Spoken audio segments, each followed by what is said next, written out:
Hello, everyone. My name is Brandon Bowers, and here at Springboro High School, I teach three subjects. I actually teach CP Physical Science, I teach General Chemistry, and I teach AP Physics, AP Physics 1. Um, a few fun facts about me as a teacher and a person. Hmm.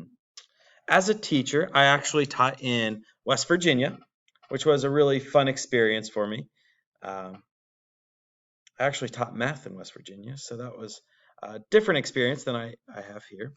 A few fun facts about myself. Well, um, I love to camp. I love playing board games and strategic board games.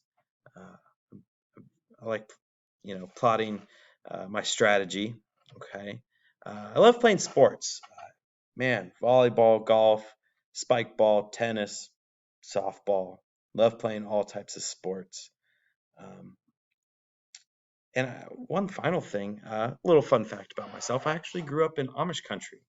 I'm not Amish, but I did grow up with Amish neighbors, and it was definitely a unique experience for me and my family. But anyway, uh, if you guys ever have any questions or need help with anything, uh, feel free to reach out to me, shoot me an email, and I will respond to that as soon as I can. All right. I hope you guys have a great day, and we will see you later.